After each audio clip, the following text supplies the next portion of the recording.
الرحمن الرحیم۔ السلام علیکم بچوں، کیسے ہیں آپ لوگ؟ امید ہے آپ لوگ بالکل ٹھیک ہوں گے اور اپنے گھروں میں بھی خیر خیریت سے ہوں گے، ٹھیک ہے۔ آپ کو سب سے پہلے تو کانگریچولیشنس کہ آپ نیکسٹ کلاس میں پروموٹ ہو گئے ہو، کلاس 4 سے کلاس 5 میں آپ لوگ آ گئے ہیں۔ لیکن ساتھ ساتھ یہ ہے کہ کووڈ کی بھی تھرڈ لیئر آپ کو پتہ ہے بہت سویئر ہے، آپ لوگوں نے گھروں میں رہنا ہے، خود کو بھی محفوظ رکھنا ہے، اور آن لائن لیکچرز جو ہیں وہ آپ نے ساتھ ساتھ اپنے اٹینڈ کرتے رہنا ہے، لیتے رہنا ہے، تاکہ آپ کو جو آپ کی لرننگ ہے اور انڈرسٹینڈنگ ہے وہ آپ کے ساتھ ساتھ جاری رہے، ٹھیک ہے۔ پہلے ہم نے حمد اور نعت پڑھی تھی، آج ہمارا جو ہے وہ سبق نمبر 3 ہم نے کرنا ہے، جس میں کا نام ہے رحمت للعالمین، ٹھیک ہے، یعنی کہ تمام جہانوں کے لیے رحمت۔ یہ چیپٹر بھی جو ہے آپ کا یہ حضرت محمد صلی اللہ علیہ وآلہ وسلم کی ذات سے متعلق ہے کہ آپ صلی اللہ علیہ وآلہ وسلم کی جو ذات ہے وہ تمام عالمین کے لیے رحمت ہے، ٹھیک ہے، وہ آپ کو اللہ تعالیٰ نے رحمت بنا کر بھیجا ہے۔ اس کے اندر ہم اس کی ڈیفرنٹ سٹوریز پڑھیں گے، ان کی رحم دلی کی جو ان کی خصوصیات ہیں اس کے بارے میں پڑھیں گے، ان کی درگزر کرنے کی کہ وہ کس طریقے سے معاف کر دیتے تھے، اپنے دشمنوں کو بھی معاف کر دیتے تھے، یہ سب چیزیں ہم لوگ اس کے اندر دیکھیں گے، ٹھیک ہے۔ اور ساتھ ساتھ ہم اس کے مشقی سوالات کریں گے، الفاظ کے معنی بتاؤں گی میں آپ کو، جملوں کے بارے میں ایکسپلین کروں گی۔ تو ریڈنگ کرنے سے پہلے میں آپ کو اس کے مشکل الفاظ کے معنی بتا دوں تاکہ آپ کو ساتھ ساتھ کلیئر ہو جائے۔ اس میں آپ دیکھیں نمبر 1 پہ ہے جبر۔ جبر کا مطلب ہوتا ہے ظلم و ستم کرنا، ٹھیک ہے، کسی کو مجبور کرنا یا ظلم کرنے کو ہم کیا کہتے ہیں؟ جبر کرنا۔ نیکسٹ کیا ہے؟ امید۔ امید کہتے ہیں خواہش۔ اگلا ہے درگزر۔ درگزر معافی۔ تکلیف دکھ یا درد۔ ہیبت کس کو کہتے ہیں؟ ڈر یا خوف کو۔ خیر کس کو کہتے ہیں؟ بھلائی کو۔ ملامت کرنا کسی کو برا بھلا کہنا یا کسی کی ڈانٹ ڈپٹ کرنا، کسی پہ الزام لگانا، ملامت کرنا۔ منڈلانا یعنی کہ چکر لگانا اوپر ارد گرد، ٹھیک ہے۔ یہ سارے اس کے الفاظ کے معنی ہیں جو کہ ڈیورنگ ریڈنگ بھی میں آپ کو ایکسپلین کروں گی۔ اس کے ساتھ ساتھ جو ہے جملے بنائیں۔ جملے کیا ہیں؟ امید، درگزر، نقصان، زیادتی، مشقت۔ یہ وہ الفاظ ہیں جو کہ اس سبق کے اندر آپ دیکھیں گے ہیں۔ اس کو آپ نے اپنے الفاظ میں خود سے تخلیقی ہوتے ہیں، آپ کو جملہ پتہ ہے آپ نے خود سے بنانے ہیں، ٹھیک ہے۔ اس کے بعد اس کے مشقی سوالات اور ایکسرسائز ہوں گے، ہم اس کی طرف آئیں گے۔ تو چلیں اب ہم لوگ اپنی ریڈنگ کی طرف آتے ہیں، آپ لوگ میرے ساتھ رہیے۔ جی، ہمارا 3rd چیپٹر ہے رحمت عالم صلی اللہ علیہ وآلہ وسلم۔ اب ہم اس کی ریڈنگ سٹارٹ کرتے ہیں۔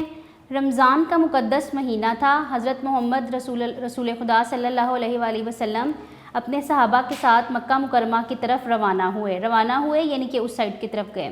10,000 کا لشکر آپ صلی اللہ علیہ وآلہ وسلم کے ہمراہ تھا، آپ کے ساتھ تھا۔ مکہ والوں میں اب لڑنے کا حوصلہ نہیں تھا۔ وہ لوگ جو کل تک ظالم بنے ہوئے تھے، کمزوروں پر جبر کرتے تھے جیسا کہ میں نے آپ کو ایکسپلین کیا، اب اس کا معنی ظلم کرتے تھے، مجبور کرتے تھے، اسلام قبول کرنے والوں کو ظلم و ستم کا نشانہ بناتے تھے، آج خوف کے مارے چھپتے پھر رہے تھے۔ ان کے دل مسلمانوں کی ہیبت سے لرز رہے تھے، ہیبت سے، ڈر سے یا خوف سے۔ مکہ مکرمہ والے اس انتظار میں تھے کہ دیکھیں ان کی قسمت کے بارے میں کیا فیصلہ ہوتا ہے۔ نبی کریم صلی اللہ علیہ وآلہ وسلم مکہ مکرمہ میں داخل ہوئے تو ارشاد فرمایا کہ جو شخص ابو سفیان کے گھر میں داخل ہوا اس کے لیے امان ہے، جو بیت اللہ میں آ گیا اس کے لیے بھی امان ہے، اور جو اپنے گھر کے دروازے بند کر کے بیٹھ گیا اس کو بھی کوئی نقصان نہیں پہنچایا جائے گا۔ بیت اللہ کے دروازے پر کھڑے ہو کر حضور اکرم صلی اللہ علیہ وآلہ وسلم نے قریش کے لوگوں سے فرمایا، اے قریش والو، جانتے ہو میں تمہارے ساتھ کیا سلوک کرنے والا ہوں؟ وہ بولے، آپ سے بھلائی اور خیر کی امید ہے، یعنی کہ آپ سے ہمیں اچھی امید ہے کہ آپ جو بھی کریں گے ہمارے لیے بھلائی کریں گے۔ آپ رحم و کرم والے بھائی اور رحم و کرم کرنے والے بھائی کے بیٹے ہیں۔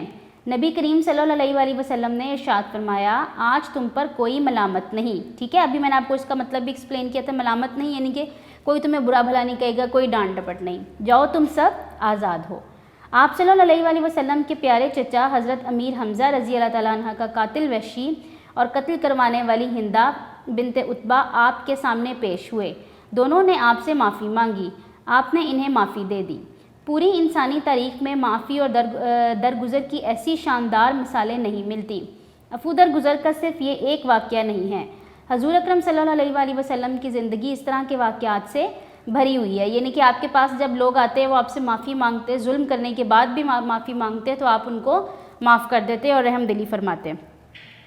آپ صلی اللہ علیہ وآلہ وسلم سراپائے رحمت تھے۔ سراپائے رحمت یعنی کہ ان کا پورا جو وجود تھا وہ رحمت تھا۔ آپ صلی اللہ علیہ وآلہ وسلم کی زندگی رحمت و شفقت اور عفو درگزر کا عملی نمونہ ہے۔ جان کے دشمن آپ صلی اللہ علیہ وآلہ وسلم کے رحم و کرم پر ہوتے تو آپ صلی اللہ علیہ وآلہ وسلم انہیں امان دیتے، کسی لاچار کو اور بے یار و مددگار نہ چھوڑتے، تو آپ صلی اللہ علیہ وسلم کا دل پسیج جاتا، یعنی کہ جب وہ کسی لاچار کو، کسی یتیم مسکین کو دیکھتے تو آپ کا جو دل تھا وہ پسیج جاتا، کسے کہتے ہیں نرم پڑ جاتا۔ آپ صلی اللہ علیہ وآلہ وسلم آگے بڑھ کر اس کی مدد کرتے، ٹھیک ہے۔ ایک دفعہ نبی کریم صلی اللہ علیہ وآلہ وسلم نے دیکھا کہ ایک غلام آٹا پیس رہا ہے اور ساتھ ہی درد سے کرا رہا ہے یعنی کہ درد کی آواز نکال رہا ہے، وہ درد میں ہے، مشکل میں ہے۔ آپ صلی اللہ علیہ وآلہ وسلم اس کے قریب گئے تو پتہ چلا کہ وہ بیمار ہے اور اس کا ظالم آقا اسے چھٹی نہیں دیتا۔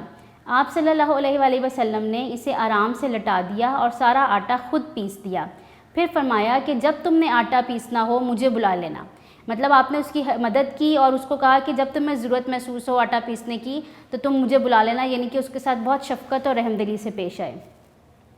حضور صلی اللہ علیہ وآلہ وسلم فرمایا کرتے تھے کہ تمہارے غلام اور خادم تمہارے بھائی ہیں، یعنی کہ جو غلام ہوتے ہیں یا جو خادم ہوتے ہیں، جن کو ہم اپنے گھروں میں بھی جو اپنے سرونٹس ہوتے ہیں، وہ ہمارے کیا ہیں؟ بھائی ہیں۔ اللہ تعالیٰ نے ان کو تمہارے ماتحت قرار دیا ہے۔ ہر مسلمان کو چاہیے کہ جو کھانا خود کھائے اپنے غلام اور خادم کو بھی وہی کھانا کھلائے، اور جو کپڑا خود پہنے ان کو بھی وہی پہنائے۔ اپنے غلام اور خادم سے ایسی مشقت نہ لے، یعنی کہ ایسی محنت نہ کروائے ان سے جو اس کی طاقت سے بڑھ کر ہو، اور اگر اس کی طاقت سے بڑھ کر کام لے تو اس میں اس کی مدد کرے، یعنی کہ آپ کو چاہیے کہ آپ لوگ اپنے جو سرونٹس ہوتے ہیں یا جو خادم ہوتے ہیں تو ان سے آپ زیادہ کام ان کی محنت سے بڑھ کر نہ کروائیں، اور اگر کروانا ہے تو ساتھ ان کی خود بھی ہیلپ کریں۔ نبی کریم صلی اللہ علیہ وآلہ وسلم انسانوں ہی نہیں بلکہ بے زبان جانوروں پر بھی بہت مہربان تھے، ان پر کسی قسم کا ظلم یا زیادتی ہوتے نہیں دیکھ سکتے تھے۔ حضرت محمد صلی اللہ علیہ وآلہ وسلم نے جانوروں اور پرندوں کا خیال رکھنے کی نصیحت کی۔ ایک مرتبہ صحابہ رضی اللہ تعالیٰ عنہ نے چڑیا کے گھونسلے سے اس کے بچے اٹھا لیے۔ چڑیا سر پر منڈلانے لگی، میں نے آپ کو میننگ بھی ابھی بتایا تھا، منڈلانا چکر لگانا، مطلب جب صحابی نے غلطی سے چڑیا کے بچے جو تھے وہ گھونسلے سے اٹھائے تو چڑیا جو تھی وہ بے چینی سے ان کے سروں پر چکر کاٹنے لگی۔ اللہ کے آخری نبی حضرت محمد صلی اللہ علیہ وآلہ وسلم نے پوچھا کہ یہ چڑیا کیوں پریشان ہے؟ صحابہ نے جواب دیا، یا رسول اللہ صلی اللہ علیہ وآلہ وسلم، ہم نے اس کے بچے اٹھا لیے ہیں۔ آپ صلی اللہ علیہ وآلہ وسلم نے فرمایا، جاؤ بچوں کو گھونسلے میں واپس رکھ دو۔ یہ سن کر صحابہ نے فوراً چڑیا کے بچے گھونسلے میں واپس رکھ دیے۔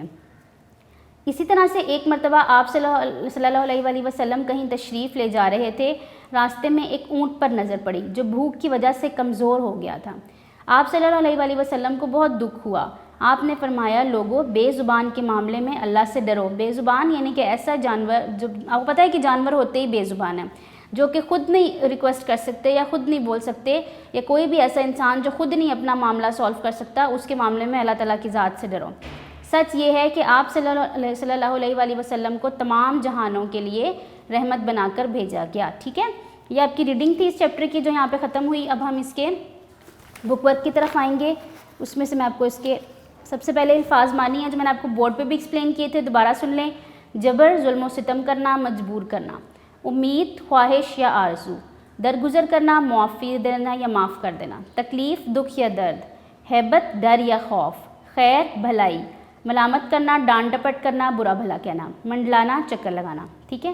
اب اس کی ایکسرسائز ہے، اس میں لکھا ہوا ہے کہ کالم الف میں جو دیے گئے الفاظ ہیں ان کے متعلقہ الفاظ آپ نے چیپٹر میں سے ڈھونڈنے ہیں اور آپ نے کالم بے میں لکھنے ہیں، ٹھیک ہے۔ آپ نے چیپٹر میرے ساتھ پڑھا ہے، اب آپ کو خود بھی آئیڈیا ہو گیا ہوگا۔ جس طرح فرسٹ ورڈ ہے ہیبت۔ ہیبت کس کو کہتے ہیں؟ خوف کو یا ڈر کو۔ یہ دونوں ورڈ یوز ہوئے ہیں، آپ یہ لکھ لیں یہاں پہ، ٹھیک ہے۔ مشقت، محنت۔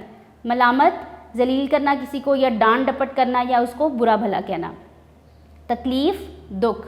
خیر، بھلائی، ٹھیک ہے۔ یہ ہو گیا۔ نیکسٹ آپ دیکھیں، سبق کے مطابق درست لفظ لکھ کر خالی جگہ پر کریں۔ یہ آپ کو انہوں نے 2 ورڈز دیے ہوئے ہیں، آپ نے ریڈنگ کی ہے، آپ نے چیپٹر پڑھا ہے، اب آپ نے یہ دیکھنا ہے کہ میں یہ جب سینٹنس بولوں گی تو کون سا والا ورڈ جو ہے وہ اس کے اندر صحیح آئے گا، ٹھیک ہے۔ مکہ والوں میں اب ڈیش کا حوصلہ نہیں تھا، لڑنے کا یا مرنے کا؟ لڑنے کا۔ جو بیت اللہ میں آ گیا اس کے لیے ڈیش ہے، آسان ہے یا امان ہے؟ امان ہے۔ ایک مرتبہ صحابہ نے چڑیا کے گھونسلے سے اس کے ڈیش اٹھا لیے، تنکے کے بچے۔ اونٹ بھوک کی وجہ سے ڈیش ہو گیا تھا، بیمار یا پریشان؟ بیمار۔ جاؤ تم سب ڈیش ہو، آزاد یا غلام تو آزاد، ٹھیک ہے۔ نیکسٹ کیا ہے، دیے ہوئے سوالوں کے جواب لکھیں۔ اب میں آپ کو پہلے MCQs کرواؤں گی جو کثیر الانتخابی سوالات ہوتے ہیں، اس کے بعد ہم ان کویسچنس کے آنسر کی طرف آئیں گے، ٹھیک ہے۔ تو یہ دیکھیں، سب سے پہلے درست جواب پر ٹک کا نشان لگائیں۔ حضور اکرم صلی اللہ علیہ وآلہ وسلم نے فرمایا کہ تمہارے غلام اور خادم تمہارے ڈیش ہیں، کیا ہیں؟ دوست، رشتہ دار، بھائی یا قیدی؟ بھائی۔ صحابی نے کس کے گھونسلے سے انڈا لیا؟ کبوتر، چڑیا، کوّا، عقاب؟ چڑیا، ٹھیک ہے۔ ان کے معاملے میں حضور پاک نے فرمایا کہ اللہ سے ڈرو، غریبوں سوری یہاں سے آپ کو کنٹینیو کرنا پتہ نہیں جی۔ درست جواب پر ٹک کا نشان لگائیں۔ حضور صلی اللہ علیہ وآلہ وسلم نے فرمایا کہ تمہارے غلام اور خادم تمہارے ڈیش ہیں، دوست ہیں، رشتہ دار ہیں، بھائی ہیں، قیدی ہیں؟ تو کیا آئے گا اس میں؟ بھائی ہیں، ٹھیک ہے۔ صحابی نے کس کے گھونسلے سے انڈا لیا؟ کبوتر، چڑیا، کوّا، عقاب؟ تو کیا آنسر آئے گا؟ چڑیا۔ تھرڈ MCQ دیکھیں، صحابی کہتے ہیں اللہ کے ساتھی کو، حضور کے ساتھی کو، لوگوں کے ساتھی کو، فرشتوں کے ساتھی کو؟ تو کس کو کہتے ہیں؟ حضور کے ساتھی کو، ٹھیک ہے۔ ہندا نے قتل کیا حضرت حمزہ، ابو سفیان، ابو طالب، حضرت عبد المطلب کو؟ تو حضرت حمزہ۔ حضور پاک صلی اللہ علیہ وآلہ وسلم صحابہ کے ساتھ روانہ ہوئے مدینہ منورہ کی طرف، مکہ مکرمہ کی طرف، کوفہ کی طرف، بصرہ کی طرف؟ مکہ مکرمہ کی طرف۔ جو بیت اللہ میں گیا اس کے لیے ڈیش ہے، معافی ہے، امان ہے، سزا ہے، پکڑ ہے؟ امان ہے۔ قریش کے لوگوں نے آپ صلی اللہ علیہ وآلہ وسلم سے ڈیش اور ڈیش کی امید کی، کس چیز کی؟ یعنی کہ دو چیزوں کی، بھلائی اور خیر کی، معافی اور کی تلافی کی، گھر کی اور خوراک کی، سزا اور موت کی؟ تو بھلائی اور خیر کی۔ اونٹ بھوک کی وجہ سے ہو گیا تھا پریشان، بے ہوش، کمزور، بیمار؟ کیا آ جائے گا؟ کمزور۔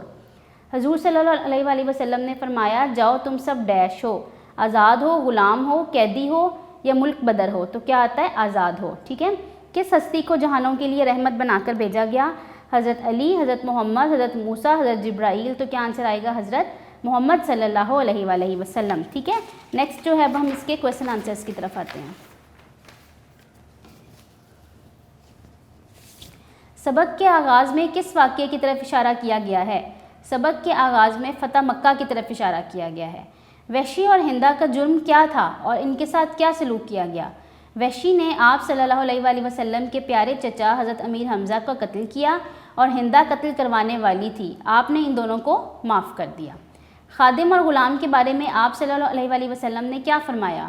حضور اکرم صلی اللہ علیہ وآلہ وسلم نے فرمایا کرتے تھے کہ تمہارے خادم اور غلام تمہارے بھائی ہیں، ٹھیک ہے۔ اہل قریش نے آپ صلی اللہ علیہ وآلہ وسلم کی بات کے جواب میں کیا کہا؟ اہل قریش نے آپ صلی اللہ علیہ وآلہ وسلم کی بات کے جواب میں کہا کہ آپ صلی اللہ علیہ وآلہ وسلم سے بھلائی اور خیر کی ہی امید ہے، ٹھیک ہے۔ اس سبق میں آپ صلی اللہ علیہ وآلہ وسلم کی کون سی خوبیوں کا ذکر کیا گیا ہے؟ مطلب اس میں سے کون سی جو خوبیاں جو آپ کو سمجھ آئی ہیں یا آپ نے پڑھی ہیں، آپ نے اس کے بارے میں لکھنا ہے۔ تو اس سبق میں آپ صلی اللہ علیہ وآلہ وسلم کی رحم دلی اور عفو درگزر یعنی کہ معاف کر دینے والی جیسی خوبیوں کا ذکر کیا گیا ہے، ٹھیک ہے۔ یہ آپ کا یہاں پہ اینڈ ہوا جی۔ تو بچوں آج ہمارا یہ والا چیپٹر تھا جو آج ہم نے پڑھا، رحمت عالم صلی اللہ علیہ وآلہ وسلم۔ آپ نے اس میں دیکھا کہ رسول، جیسے میں نے آپ کو ایکسپلین کرنے سے پہلے بتایا تھا کہ آپ اس میں رسول خدا کی خوبیوں کے بارے میں پڑھیں گے، وہ آپ نے دیکھا ان کی عفو درگزر کی خوبی، ان کی معاف کر دینے کی خوبی، ٹھیک ہے، ان کی سب کے ساتھ شفقت کر دینے والی خوبی۔ تو یہ سب خوبیاں جو ہیں یہ ہم نے پڑھی ہیں، ساتھ ہم نے اس کے الفاظ معنی، جملے، مشقی سوالات، ایکسرسائز کی۔ امید ہے کہ آپ لوگوں کو اس کی اچھے طریقے سے سمجھ آ گئی ہوگی، اور آپ نے اس کو صرف پڑھنا نہیں ہے، اس کو یاد بھی کرنا ہے، اس کو سمجھنا ہے، اور آپ نے بھی ایسا بننے کی کوشش کرنی ہے، ٹھیک ہے۔ تو انشاءاللہ اب ہم اپنے نیکسٹ لیکچر میں ملاقات کریں گے۔ اچھا جی، اللہ حافظ، اپنا خیال رکھیے گا۔